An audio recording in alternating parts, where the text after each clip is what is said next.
दोस्तों मेरे हिसाब से वैगनआर अगर आप खरीदने जाते हो तो वो है सबसे अफोर्डेबल और सबसे प्रैक्टिकल गाड़ी अगर आप बिगिनर हो। पर उसमें भी एक डाउट क्रिएट हो जाता है कि पेट्रोल ली जाए या फिर सीएनजी। क्या मैं अभी पैसे ज्यादा भरकर ओवर द ईयर्स पैसे बचा लूं, या फिर अभी मैं कम पैसे भरूं और ओवर द ईयर्स थोड़ा एक्स्ट्रा भरते जाऊं। तो इसके बीच में कॉस्ट एनालिसिस होना जरूरी है भाई। चलिए हम देख लेते हैं WagonR petrol versus WagonR CNG. चलिए दोस्तों शुरुआत करते हैं वैगनआर पेट्रोल के प्राइस से। यहाँ पे हम पहले कंसिडर करने वाले हैं VXI वेरिएंट, क्योंकि वो सबसे वैल्यू फॉर मनी वेरिएंट लगता है मुझे। सारे फीचर्स भी आ जाते हैं जो जरूरी होते हैं और गाड़ी अच्छी खासी आपको वेल स्पेक्ड गाड़ी मिल जाती है VXI वेरिएंट के साथ। इस वेरिएंट की एक शोरूम प्राइस है 5,99,500 रुपीज। लगभग 70,000 आप आरटीओ में रोड टैक्स दोगे। TCS आपको नहीं लगेगा क्योंकि 10 लाख के नीचे आपकी गाड़ी की एक शोरूम प्राइस है। इंश्योरेंस आएगा 31,690 के आसपास। फास्टैग हम कंसिडर करेंगे 600 रुपए, और हम अज्यूम भी कर लेंगे कि आपने लगभग 8,000 रुपए की एक्सेसरीज लगवा ली हो जो जरूरी होती है। ये सब करके आपके गाड़ी की प्राइस क्या हुई 7,09,582 रुपीज। वहीं पे वैगनआर सीएनजी की भी प्राइस देख लेते हैं। वैगनआर सीएनजी 6,89,500 रुपीज की एक्स शोरूम प्राइस पे आती है। 51,780 रुपीज आप इसमें आरटीओ में दोगे यानी रोड टैक्स। तो यहाँ पर आप देख सकते हो कि फर्क आ चुका है आपके वैगनआर पेट्रोल और सीएनजी में। सीएनजी में थोड़ा बहुत आपको लीवे दिया गया है, यानी सब्सिडी हम कह सकते हैं दी गई है रोड टैक्स के बारे में। वापस TCS आपको नहीं देना पड़ेगा। 29,300 का आपका इंश्योरेंस होगा, तो इंश्योरेंस भी कंपैरेटिवली पेट्रोल से सस्ता है। 600 रुपए फास्टैग और 8,000 रुपए की एसेंशियल एक्सेसरीज। इसकी टोटल आती है 7,79,190 रुपीज। तो अगर हम ऑन रोड प्राइस कंपेयर करें दोस्तों तो लगभग 70,000 रुपए आपको सीएनजी में एक्स्ट्रा देने पड़ते हैं, यानी अपफ्रंट कॉस्ट आपकी 70,000 है। पर वापस मैं बता रहा हूँ कि इंश्योरेंस सीएनजी का सस्ता है और रोड टैक्स भी सीएनजी का सस्ता है, क्योंकि गवर्नमेंट थोड़ा पुश करना चाहती है सीएनजी कार्स को। फिर कैलकुलेट करते हैं दोस्तों फ्यूल कॉस्ट। फ्यूल कॉस्ट पहले हम कैलकुलेट करेंगे कि साल में आप 15,000 किलोमीटर चला लेते हो। वैगनआर पेट्रोल का क्लेम्ड माइलेज है 24.35 किलोमीटर पर लीटर। वहीं पे वैगनआर सीएनजी का माइलेज है 34.05 किलोमीटर पर केजी।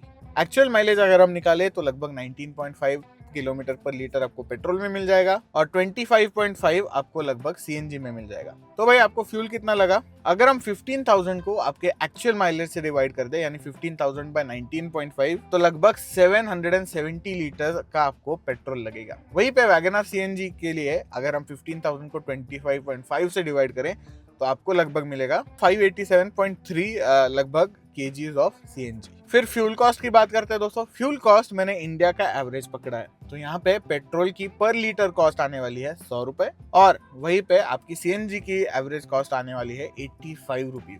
थोड़े स्टेट्स में सीएनजी की कॉस्ट कम है, थोड़े स्टेट्स में बहुत ज्यादा है, एवरेज 85 है। तो इसके हिसाब से दोस्तों अगर हम 100 रुपए 770 लीटर्स ऑफ पेट्रोल से मल्टीप्लाई कर दे तो लगभग 77,002 रुपीज का आपको पेट्रोल लगने वाला है एक साल का 15,000 किलोमीटर के लिए। वहीं पे अगर हम 587.3 को मल्टीप्लाई कर लेते हैं 85 से तो लगभग 49,926 रुपीज आपकी पर ईयर सीएनजी कॉस्ट आने वाली है, लगभग 50,000। तो यहाँ पर एक साल में आपने सेव कर लिया है 27,000 रुपीज। चलो मेंटेनेंस की भी बात कर लेते हैं। वैगनआर पेट्रोल का मेंटेनेंस आता है दोस्तों लगभग 4,500 रुपीज। वहीं पे वैगनआर सीएनजी का मेंटेनेंस आएगा 5,000 रुपए। 5,000 रुपए क्यों? 500 रुपए ज्यादा क्यों? देखिए वैगनआर सीएनजी में आपको थोड़ा बहुत सीएनजी फिल्टर चेंज करना पड़ेगा, आपको स्पार्क प्लस चेंज करने पड़ेंगे, थोड़ी बहुत एक्स्ट्रा चीजें होती है जिसकी वजह से 500 रुपए हमने ज्यादा पकड़ लिया यहाँ। तो इस मुताबिक दोस्तों हमने 70,000 ज्यादा पे करे हैं सीएनजी बाय करने के लिए। तो हमने 15,000 किलोमीटर अगर एक साल में चलाए तो कितने साल में हमारा ब्रेक इवन पॉइंट आएगा, यानी इस पॉइंट के आगे हमारा प्रॉफिट होने वाला है।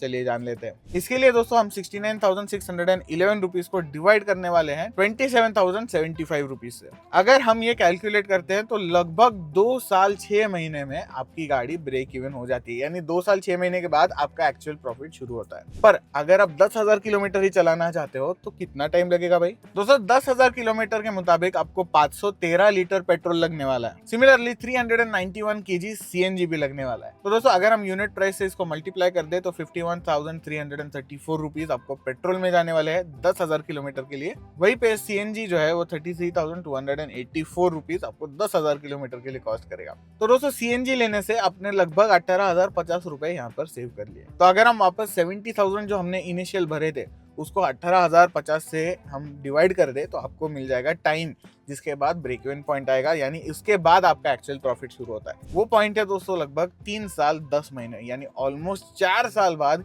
आपको यहाँ पर ब्रेक इवन पॉइंट आएगा, जिसके बाद आपका प्रॉफिट, एक्चुअल प्रॉफिट जो है वो शुरू होगा।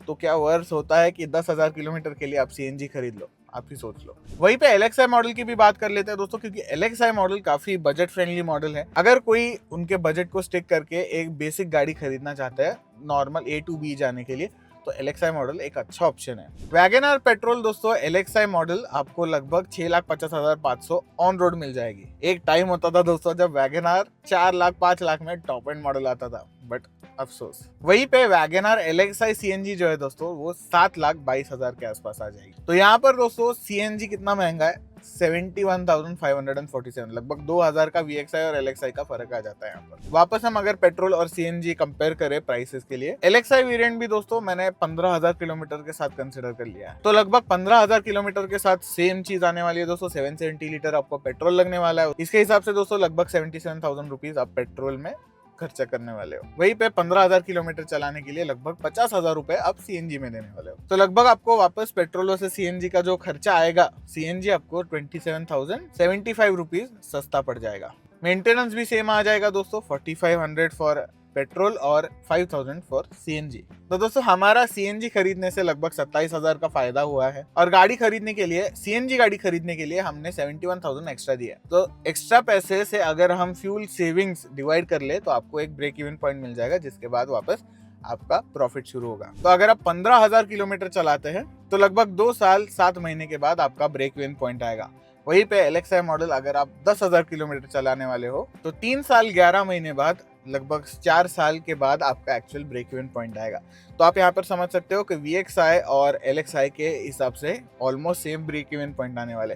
तो आपको क्या मैटर करता है कि भाई अब भी पैसे भरे या बाद में पैसे भरे। देखिए मेरे हिसाब से अगर आप गाड़ी सच में ज्यादा चलाओगे नहीं, 15,000 किलोमीटर तो मिनिमम आपका रनिंग होना चाहिए मेरे हिसाब से सीएनजी खरीदने के लिए, तब भी वो एक प्रैक्टिकल चॉइस बनता है। अगर आपको लगता है कि भाई कभी कभी मैं गाड़ी निकालूंगा, मैं जब आउट ऑफ स्टेशन जाऊंगा तब गाड़ी निकालूंगा, तो फिर आप सीएनजी कंसिडर मत करना, क्योंकि एक तो सीएनजी के लिए आपको लाइन में रुकना पड़ेगा, उसके बाद आप फालतू का एक्स्ट्रा पैसे भी दे रहे हो, और अगर आप कम चलाओगे तो टोटल आपका लॉस ज्यादा है। तो मेरे हिसाब से सीएनजी ही चलानी है, तो आपका रनिंग ज्यादा होना चाहिए। अगर आप पेट्रोल खरीदना चाहते हो तो आपके पास 2 ऑप्शन है कि भाई मुझे सीएनजी खरीदना ही नहीं है, जो कि ठीक है, कोई प्रॉब्लम नहीं है, और दूसरी चीज है कि आप गाड़ी ज्यादा चलाने नहीं वाले। तो ये केसेस हो गए दोस्तों पेट्रोल और सीएनजी के लिए। आपको ये वीडियो कैसे लगा जरूर बताना है कमेंट्स में, लाइक करिए, शेयर करिए, सब्सक्राइब कर लीजिए। मिलते हैं आपको नेक्स्ट वीडियो में।